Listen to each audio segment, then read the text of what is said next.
Gigantes Island!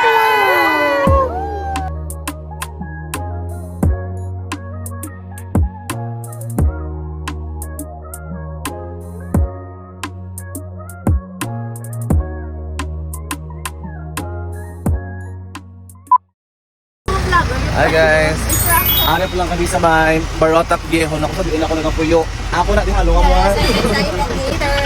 Yeah. Pila pa Post ko tapos may post. Ay, hindi ka na-cancel, no?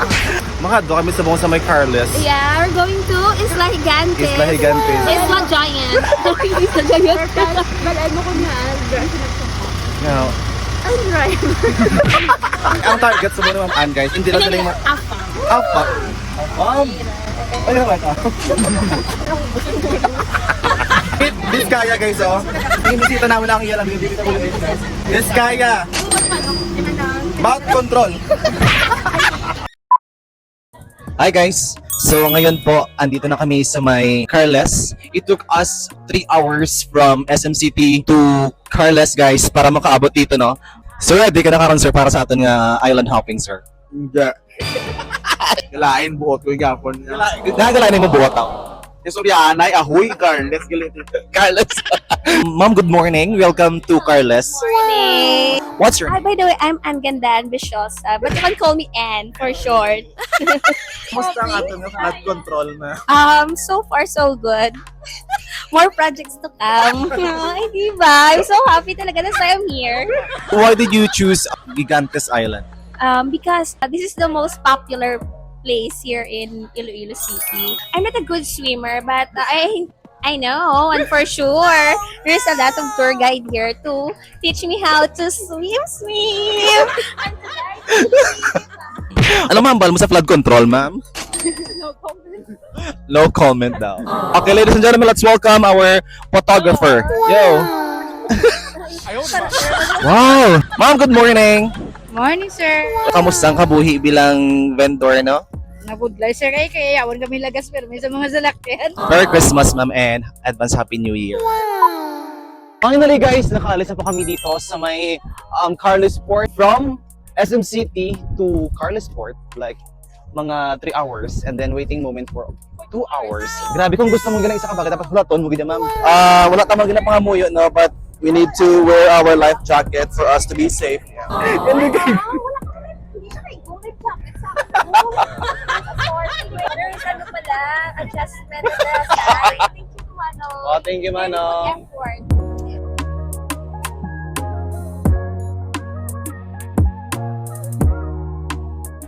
Thank you, Manong. Umaabot po kami ng 1 oras dito po sa first island na pinuntahan namin. Ang tawag dito ay Pulo Pandan, kung saan guys makita nyo yung white sand. I love Pulo Pandan, pero puro sila single guys. So binigyan po kami guys ng 30 minutes ng tour guide para po mag-picture taking, mag-video-video. Grabe, napakalinis, napakalamig, at medyo maalam siya no, dito sa may area. So kung makikita nyo guys, maraming mga bato-bato na pwede nating bigyan ng oras para makapag-picture. Kasi ang ganda ng view guys! Woo! Ngayon po guys ay high tide. Maliit po yung island na ito, hindi siya gaano kalaki. Pero ang ganda niya guys. Andito na po kami sa pangalawang destination po ng Gigantes Island. Can I ask man, anong name po ng island po?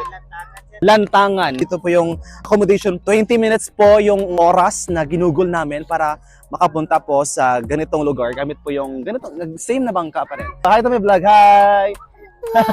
Upon checking ma'am no, so hindi gaano kaganda yung water dito kasi nasa ilalim guys, maraming basura. Okay, so ngayon po after our lunch, pupunta kami sa aming room. Welcome to our room. Itong room namin guys.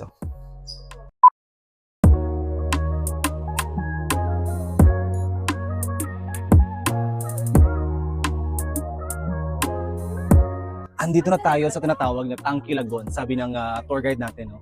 Makita niyo po ang view, the rock formation. Grabe, ang ganda, ang taas, no? Talagang natural beauty. Whew! Kung makita niyo guys, hindi siya clean ng area. Damo lang siya mga dahon-dahon na part. Kung lang tawon mong dalom guys, wala sang rock. Baras siya, that's why. Hindi gid gawa clean. But out of 10 people, I will rate this spot, no, siguro 8 out of 10, right?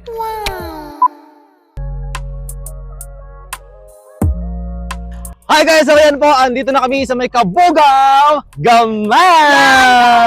All of this island, I owned it. Oh my goodness! Give me money! Now na! No money. Itong spot, usually nakikita natin sa Facebook na hina-highlight, tama? Yeah. Ang ganda ng spot guys. Merong highlight doon. So beautiful! For real. Grabe guys, so doon po kami nanggaling sa itaas po ng part ng Kabugao Gamay. At kung doon ka po sa itaas, makikita mo lahat ng area. So makita mo yung bundok, yung mga island, yung mga sea, lahat ng view ng adto ka sa ibabaw nga part.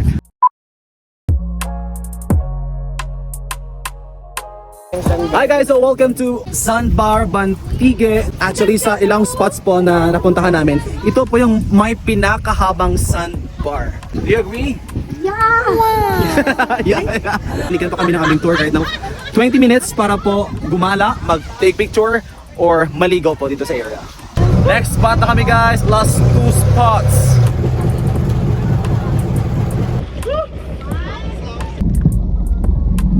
So guys, ito po yung So ito na po yung yung last 2 spot po na pupuntahan namin. Ang buhangin guys, grabe kanipis. Na white po siya. So testing natin guys, maglumpat. Water is so fresh and Yes! Mapino mo ko, na-meet namin ganyan.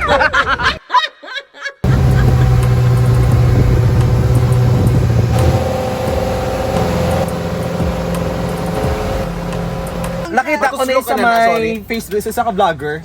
Okay, so let's eat sea urchin. Oh my god, 50 pesos. I just wanna... Oh my god, it's so yummy! Yummy. Try. Oh, how's the taste? Don't be big. Wala siya guys, naluto ni guys. Very natural. Fresh from the sea. Don't kilawin siya guys. I cannot explain the taste actually. 50 pesos sa subitin. Guys, last spot na ni guys ha. And how was the experience for 7 Actually, I really enjoyed the island hopping, the place, but because of the people as well. Nakupod ko, they're really funny, they're really close to my heart. Real. Yeah. Exotic. Yeah. You're exotic. Yeah, like just like you. You're rare. You're endangered species, you know that?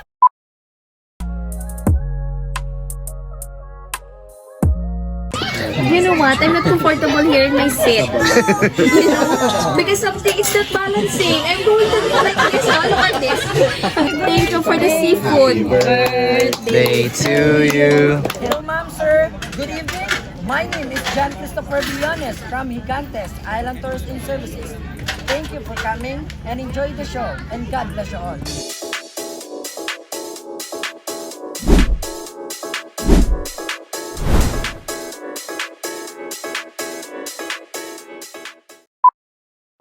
So, it's time na guys para mag-rest. Dito sa aming accommodation, no, sa kwartong ito, kung saan meron kaming 2 room. Yung room 2 po ay para sa mga girls at yung room 3 ay para sa mga boys. Overnight po yung package na kinuha namin. Umabot po ng, I think, 3K each person yung budget namin para po makapunta dito at makapag-island hopping sa 7 spots dito sa Gigantes Island. Yung package po na kinuha namin ay napaka-worth it naman dahil pagdating namin dito, free na po yung lunch, free po yung dinner, and of course, bukas no, ng pag-uwi, free din yung aming breakfast. Maraming activities.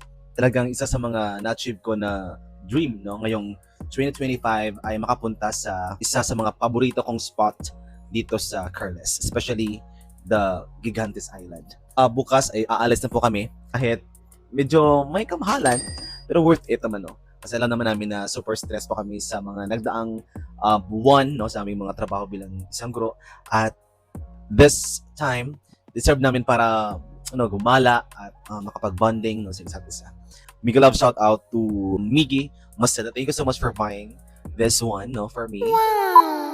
Good morning. Kapanghimos na kami kay mabalik na kami sa city sa amon ng mga panimalay. So I hope kag enjoy ang tanan no, sa amon nga latest vlog here in Gigantes Island. And thank you so much guys for watching this vlog, and don't forget to please like, comment, share and subscribe. Bye-bye.